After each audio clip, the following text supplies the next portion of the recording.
Hey Felicity. Hey Emma, how are you today? I'm really good. I'm really good. Good. How's your week been?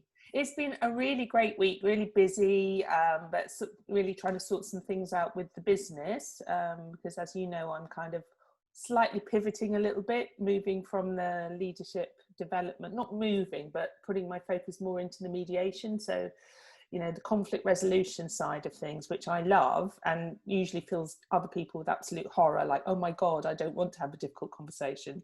Yeah. But I just love being able to facilitate those conversations with people so that they're not so scary and we get good results. But it's now, how do I pivot my business now that I've got it all beautifully set up for phenomenal people? Now I'm like, okay, I'm thinking about taking it in a slightly different direction. But hey, Yeah. that's all right. We'll just take, same as everything, just take a step at a time. How's your week been? One step at a time. No, it's been really good. It's been I feel like I've been a bit on and off this week. There's just been so many birthdays around this month, the last few weeks. So me and Matt were down in Cornwall at the beginning of the week, which was lovely. We had a couple of days down there. And yeah, aside from that, I have just been cracking on really, trying to get clarity, which is what today's episode is all about. Trying to get clear on exactly what it is that needs to be done to sort of move the needle, the tasks that are going to move the needle and get me closer to the end result. Absolutely. The end goal. So what aha moments have you had this week around clarity then? I think it's super important, and something that I've been reminding myself of is to identify what matters. So I had a great chat yesterday actually with a guy I found him on Instagram. His business is called B Coaching, and I've been following him and watching what he does. He's really into this law of attraction and manifestation, but I'm sort of dipping my toe into that and learning more about it. But one thing he was talking about was working in line with what matters to you. Sometimes I think sometimes I think as entrepreneurs we tend to we want to run before we can walk, don't we? And we try and do everything all at once. And then we sometimes find we actually aren't getting anywhere. We overthink it. We're trying to multitask. And then I find when I get into that position, I don't actually do a hell of a lot. Just feel overwhelmed. Totally overwhelmed. So he was talking a lot about trying to identify what matters, and you don't necessarily have to follow the crowd. You just got to do what feels right for you. Absolutely. Absolutely. It's so important that, initially when I started my first business and I didn't know what I was doing, I was listening to a lot of people's advice, and they're like, you should do this and you should do that and you should do the other. And it's great to listen to people that are slightly ahead on the journey, but be very discerning about, okay, that makes sense, I can see that could be valuable, but also you can think, okay, that makes sense for you, but that's not actually what I'm doing. And I think it's having the confidence, even at a really early stage of your business, to say, no, that doesn't actually resonate with me. That's not what I would want my business to be about.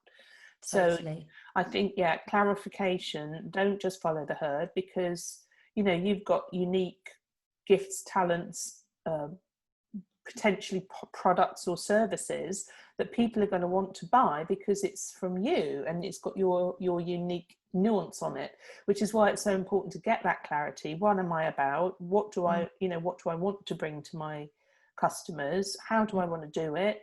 And then, like you say, take baby steps towards that. I know we said before we got on the call, because you're kind of like, oh, I don't know what I'm doing. Well, I was, because I came from a very different background, long haul cabin crew for 20 odd years.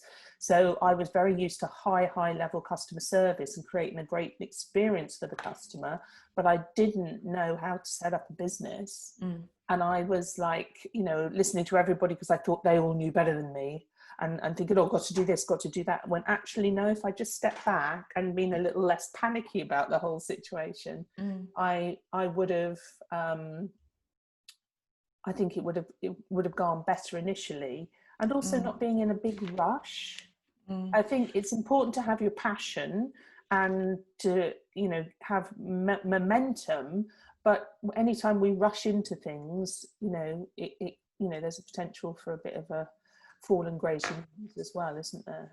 It's a tough one, isn't it? Because it's like, it's having the patience and doing one thing at a time, one thing at one time. Yeah. So you sort of immerse yourself in that one thing, and being patient with yourself. Because I know that's something I certainly struggle with. It's like, I know where I want to go, and it's how quick can I get there? So like I say, you do so many things all at one time. You may not then be seeing the results that you want because your focus is everywhere. Yeah, it's really diffuse, isn't it? Yeah, and it's and then you haven't got that. You're not patient. You're not sort of, and you don't have the clarity because you're jumping from one thing to the other, to the next. Totally. So I think it's really important when you're starting out. You know, if you're starting out in business or you're looking to change careers or whatever.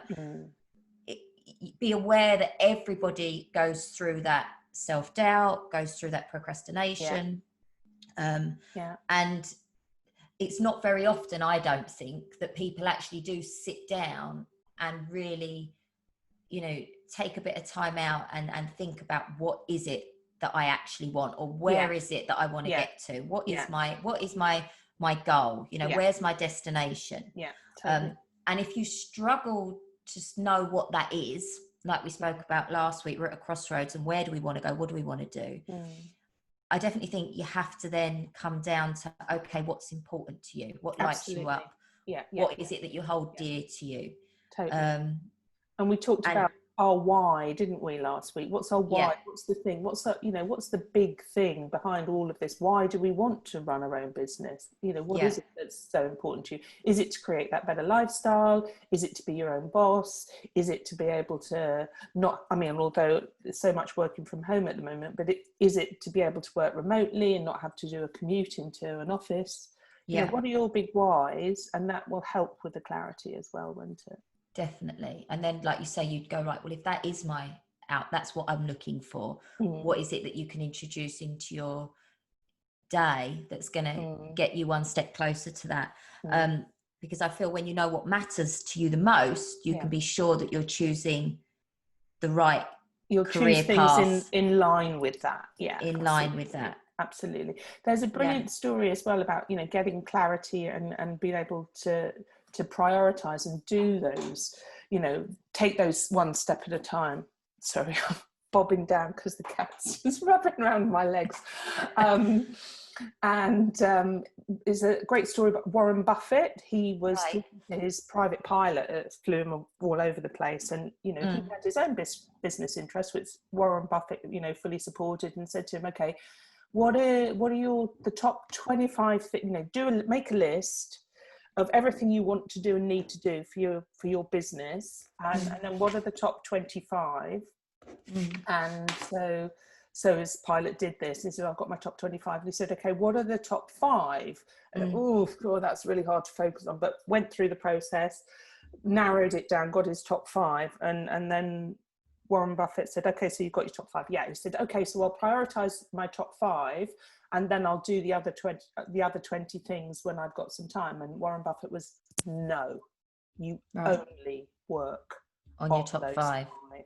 Okay. And you know, I've trained this in, you know, training rooms, and people go, but I've got all these things to do. But it does, if you do that top 5 things, and you do it with your focus, and you're really engaged with it, then you'll nail those, and then you've got room to do the next 5. But when you've got 25, 30, 40 things, it can be really distracting, and you end up kind of being thinly spread and don't do everything. You don't do those 25 things as well as you would if you really focused on the top 5.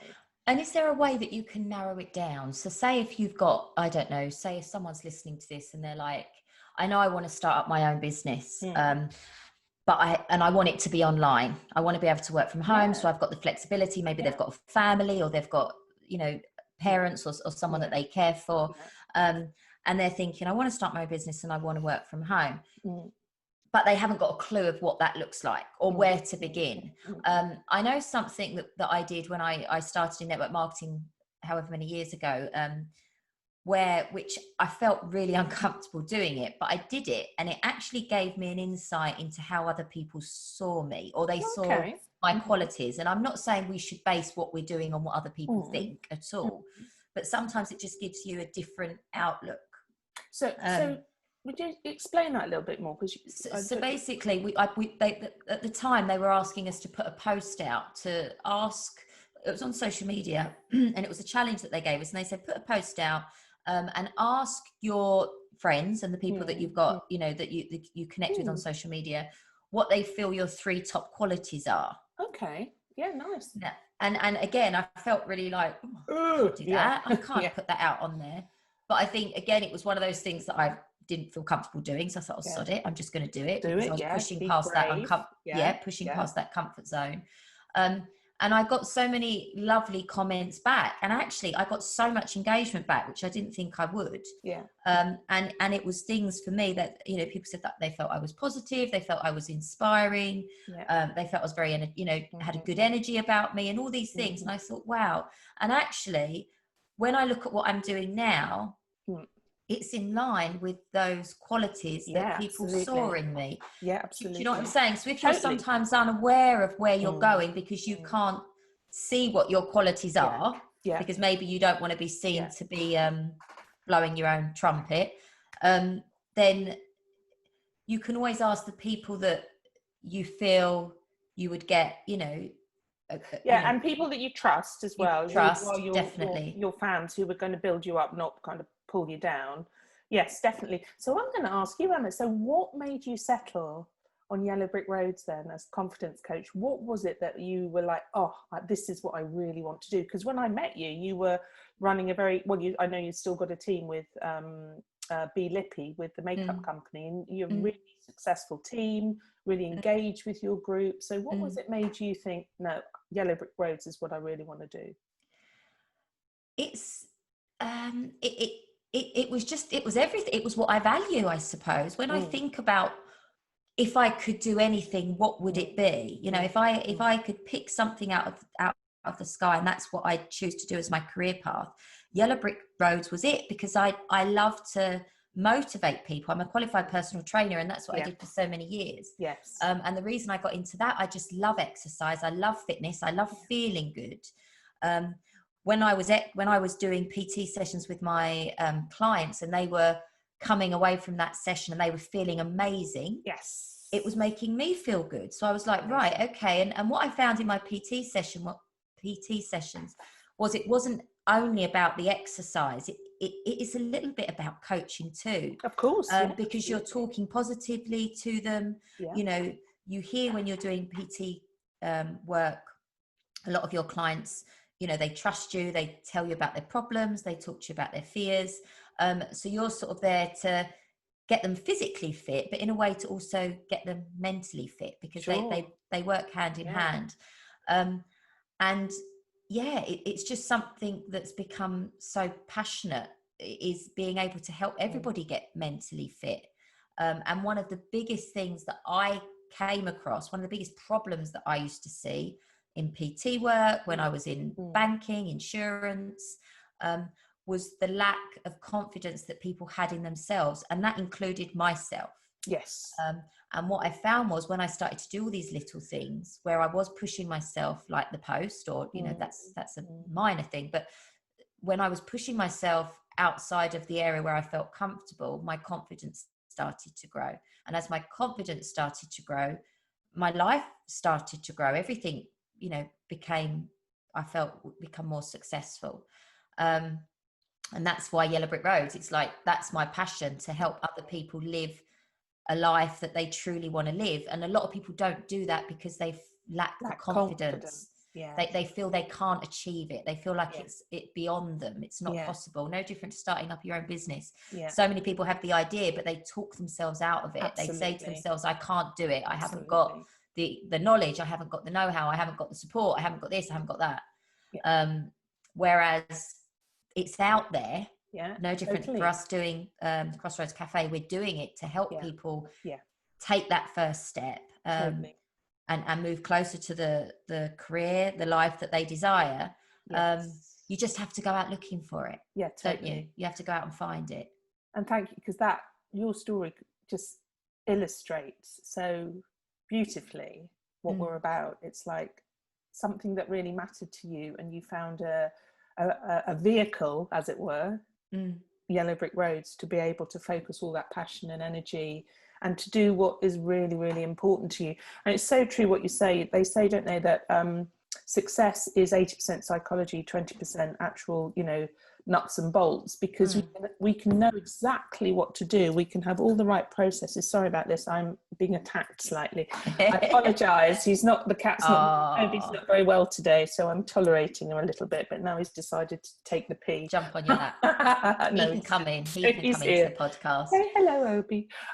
Yeah, so yeah, you can have everything in place, all the skills, all the knowledge, yada, yada, yada. But if you don't have confidence in it, and I've seen it time and time again with people, they're just like, oh, why I can't possibly do it, particularly. And I think this is something as well that's important to mention, that, you know, when you start your own business, you're going to be an entrepreneur. You're the exception rather than rule. I'm worried. I'm not looking. I don't want to know what he's doing. The exception rather than the rule. And if you ask your friends and family and partner, and if they're employees, they're going to think you're crazy. My mum for years was like, why can't you get a proper job? And I was like, Mum, I'm earning much more money than I was when I was, you know, working for someone else. I've got the freedom. And yes, I know, but no, I think I'd be so much happier if you got a proper job. And of course, like, I know she really meant well, but you need the peer group around you. This is what we've said, isn't it? Who are going to understand what you're about, other entrepreneurs, and he'll support you with that. Yeah. And there is so much available now. Yes. I mean, if you look at all the podcasts, the books, you know, even social media, there's so many groups that you can engage in, and you can go in and you can do your research and you can find out what it is that you need to know. Yeah, totally. Because that's what it's about, isn't it? It's that learning and growing and just reaching out, like we said last week, asking yourself maybe a different question and finding the answer. But just one step at a time. I know when I look back, I think when I started and I thought I had this idea, but I was like, how the hell am I even going to get to that point? You know, setting up like the initial bits that you're thinking, which don't need to happen, but like setting up a website, business name, just silly things. What am I gonna, you've got an idea of what you're gonna talk about, but the content at the beginning, I found it really difficult. So I was like, well, can I say that, or should I say that? And it's not until it, you know, over time it started to flow so much more so. But initially there was all these different things I was thinking about that I had to do, and I thought, I'm never going to get to that point. But if I fast forward, and when I think about it, Yellow Brick Roads, it's been on my agenda for probably a couple of years now, but it's been something that I've had in full force probably for the last 12 months. And when I think about what I've actually achieved over those 12 months, it's really significant. Absolutely. But month to month, the first week or the second week, or maybe in the first month, the second month, I'm thinking I'm not getting anywhere. But all of a sudden, those little things start to sort of build, and you start to create this foundation, don't you, where you go, I feel like there's some real depth here now. I feel like I've got a real solid grounding now, where I can feel it can really grow from here. No, it's so important. And you know, we've said it's about being it's consistency, being passionate but also patient, so that you know, you keep yourself inspired, motivated. And I think it's really important because there's so much out there at the moment, and so many people you know, offering products and services online, and so much of it is really, really good, but you can't do all of it. So I think it's important, you know, find one or two whatever you want, mentors, online teachers that resonate with you, and just stick with that. And if they contradict each other, don't go with them, because then you're going to be conflicted.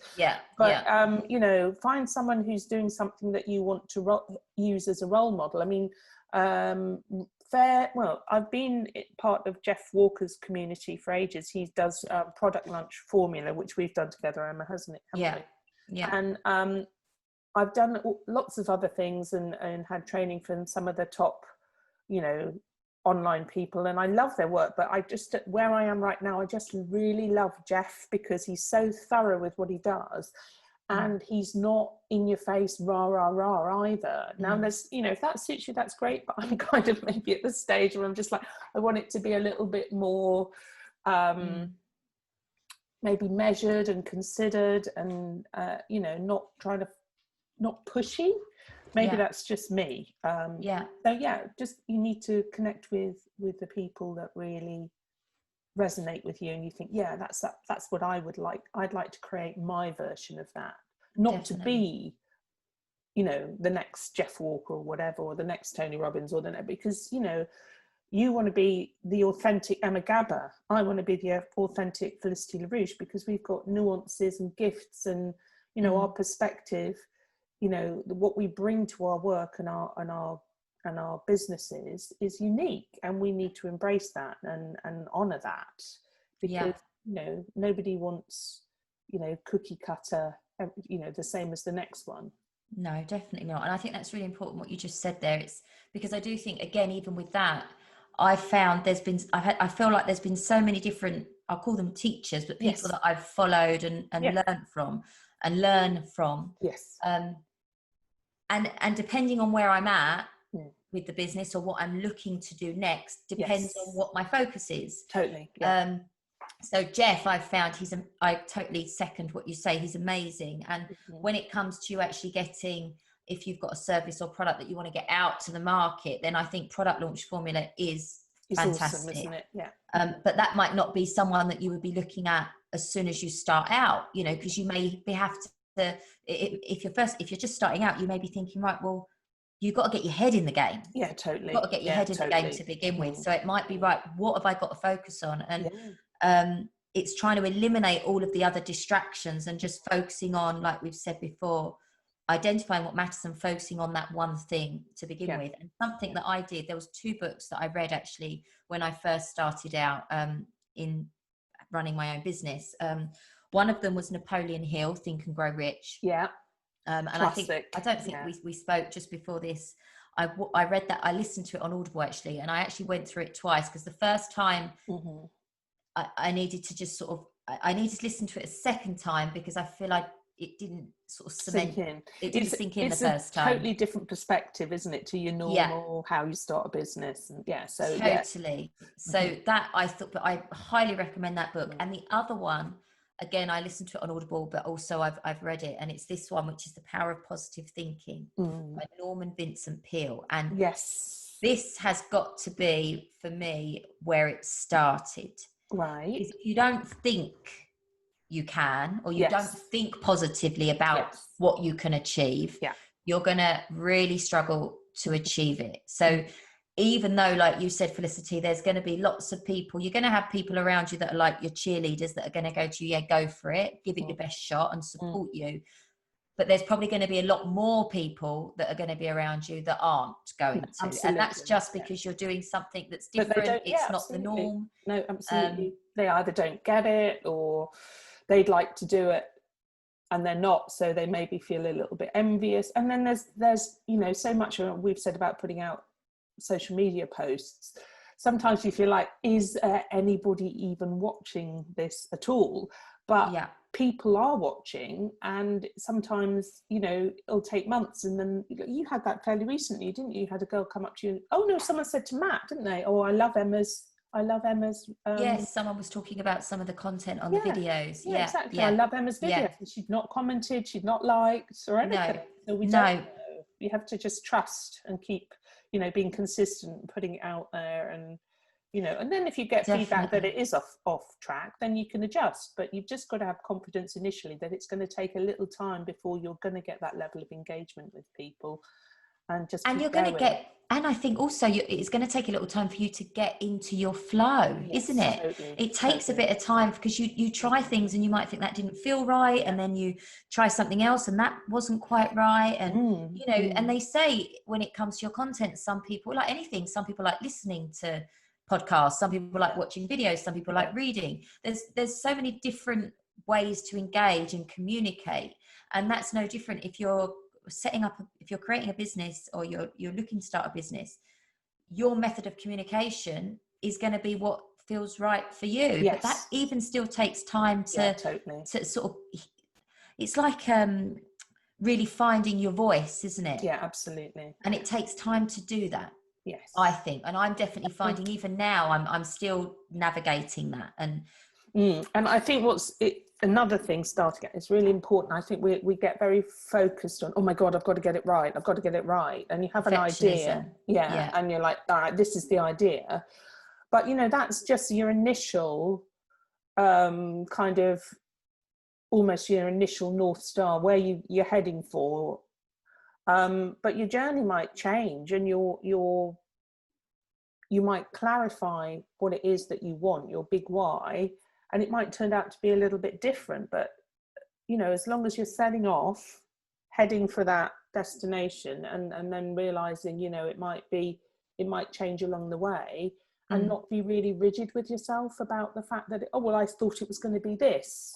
I mean, like I said, started to say at the beginning of the call, I've loved the work that I'd done with leadership development with phenomenal people. And I, just as we went into lockdown, I got this shiny new website, which I was really proud of. And then, of course, it's not quite as relevant for online stuff. So, I've got to change it again. So I changed a load of stuff. And now I'm really kind of feel compelled by the whole civil mediation that I've just recently trained in to upskill my listening skills, actually, as a coach, and just as a generally in consulting. And now I'm like, oh, I really, really love this, and I think I could do a really great job as a mediator. And then it's like, okay, I'm gonna have to change everything again. But you know what, that's all part of the growth and expansion. Massively. And it complements what I do at the moment anyway, so it's not like I'm throwing everything out of the window. It's just like, Definitely not. be prepared to flow. I love it's Bruce Lee, wasn't it, that was saying, be like water, and water has 3 states, doesn't it? Ice, water, flow, water, and then gas. And so be whatever you need to be at the time. To be able to maneuver. But again, I think, like you've just said, it's having a positive outlook on that. So when you're thinking, because it happens all of the time, you do something, it doesn't quite go to plan, or you don't get the results you want, or like you said, you create your website and then something changes and you're like, oh God, that was a waste of time. But it's trying to think about the positive absolutely, and side of that. Totally. You've created it. What have you learned from creating your website? Absolutely. You've learned something. So now you know how to do that bit. You can change it when you need to change it, rather than thinking, oh God, I've done that and that was a complete waste of time. Because then it's like, like this book says, your thinking is completely undermining it. And no, as you say, there's always something that to be learned in that, and it's who you become on the journey, isn't it? It's what skills, website design, it's a simple platform, but website design, writing content, all of those things help me clarify, as we've been saying, who I was and what I wanted to offer. Because when you write your copy, you have to think about that, don't you? You have to think, okay, this is what I'm about. So there's value in every step of it. Definitely. And being consistent once you've made it.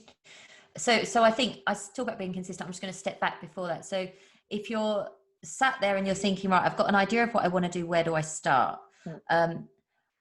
One of the first things I think you can do is get quiet and just take time out, get quiet, and just sit with yourself and your thoughts and write things down.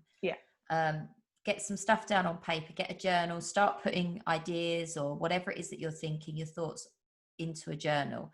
And if you're struggling with, okay, what am I good at? Where do I want to go? speak to people that you trust, maybe people that are closest to you, and just see what they have to say about what they feel that you're good at. And that may it may not, but it may spark some kind of ideas around, okay, I'd quite like to do this, or I'd quite like to do that. And then have a positive attitude towards it. Because I think so many people, there's things that they'd love to do, but you'll speak to them and they might turn around and go, oh, but I can't make a career out of that, or I couldn't get paid for doing that. Well, you can. Well, you can. I mean, just look, you so can. It's well established now, but back in the day when people first started blogging, and it's like, oh, I'm going to make money blogging. People, well, don't be ridiculous, you know. But people are making a lot of money blogging, and it's just, you've got to have the kind of courage of your conviction a little bit, haven't you? And I mean, creativity. Totally, and be prepared to kind of slightly pivot as and where you need to, but understanding that that's all part of your growth. It's not failure. It's all about, okay, I'm just adjusting, I'm making it better. So as you say, always focusing in a positive way about what you've done and what you're doing, even if you think, okay, and sometimes we do think, oh, that was a mess, or that was a bit of a disaster. Well, learning in that is, well, okay, I'm not going to do that again. Totally. That's it. Learning from experience, isn't it? And that's another thing that, you can do. You can look back on your experiences throughout life, and where were there times where you felt really happy, or where were there times you did something that, you were like buzzing afterwards. And so that you're then sort of identifying the things that really make you feel good and that light you up. And then that can lead on to, okay, well, that made me feel really good. Imagine if I could do that every single day. And getting a bit creative around, well, what would I, how would I go about it? What could I do to put myself in that state every day? Absolutely. There's a great quote by Napoleon Hill, and I do want to finish with a positive story from you, Felicity, because this is something I've been following on your social media this week. So I'm excited to hear the news. But there's a quote from Napoleon Hill. And like I say, Napoleon Hill wrote the book Think and Grow Rich, which we highly recommend. And the quote goes, "There is a quality that you must possess to win. And that is definiteness of purpose, the knowledge of what you want, and a burning desire to possess it." And like I say, if you read that book, it is mind-blowing, but it is such a fantastic book. And every success story starts out with a sense of purpose and clarity on exactly what it is that makes you feel good, what it is that you want out of life, and that will start to build that, the direction, or create the path, the journey in which you need to navigate and you need to head. Yeah, absolutely. Every time we can get a little bit clear about something, that clarity will keep us on track as well when things aren't as easy as we'd like them to be. It's just like, no, I know why I'm doing this, I know what value I'm bringing, and I know the outcome I want, and that clarity really helps. Definitely. So let's finish up on your positive story this week. So last Friday, when I was like poking stuff around my desk, not really feeling working very much, I get a text through from the British Divers Marine Life Rescue, and I'm a marine mammal medic, and they said, there's a baby marine mammal medic. Mammal medic. Yeah, there's a baby seal on Margate Sands. Can somebody go and check it? And I'm like, I can go. I'm just 5 minutes down the hill. And so, got down there. Thankfully, baby seal was just a little bit skinny. Mother seals don't look after once they're born, they don't teach them how to fish or anything. I mean, they normally stay around the colony so they can, they would see the other seals fishing, but this one had obviously got, separated from the colony, and was on the beach, probably tired and just having a little rest, but a little bit skinny, no injuries or anything like that. So so we were able to cage him, put him, took him back to one of the medics, the senior medics' houses, who lives very nearby. Did a full check, checked his temperature, then tube fed him, and he went off to RSPCA Malidams down in Hastings to be, fattened up so that he can go back into to the sea. You're Oh, probably going back over the next couple of days, but it's really, really rewarding, and everybody loves a baby seal. So oh all my the goodness. passers-by on the beach were really wanting to get involved, obviously very respectful. Baby seals are as cute as they are wild animals, and it's scary Yeah. for them. Plus, we don't want anyone getting bitten. They've got um, big teeth. They're they're really big sharp. sharp teeth, plus Yeah. their mammals, and their diseases are zootropic, which means they pass from them Right. to humans, so humans Right. can catch Okay. so we have to be really careful about all of those things. So whenever we touch them, it's with gloves, Yeah. the rest of it. But no, the little pup was well cared for, taken off to Maladams, and it's just really, really rewarding to be able to do that, and sometimes the outcome isn't as happy as that, but at least it's great to be able to do the best we can for them, and it's a great group of people, and Oh, how lovely. living by the beach, it's nice to be involved in that side of life and Oh, it's support so where you can. nice. Yeah. Oh, how There's a lovely. Well, super well cute done, photo. Thank you. you. There's a Yeah, super cute photo of him with his little towel around his head, wasn't it? I saw it. It's so sweet. I was like, I want one of those just to like Just a snuggle. cuddle. Yeah. Yeah. And it was so sweet because he Oh, seemed to understand that after his initial like, what's going on, he seemed to understand that we were trying to do the best by him, and didn't yeah. struggle and didn't bite or anything. So yeah, it was really, Oh, we're all here for a reason, hey? yeah, Oh, that's really yeah. sweet. Okie doke, my lovely. Well, we'll be catching up next week. Indeed, indeed. Have a lovely week, You and too. I will speak to you then. Okie dokie. Bye. Thanks for today, my darling. See Thank you you. later. Bye. Bye.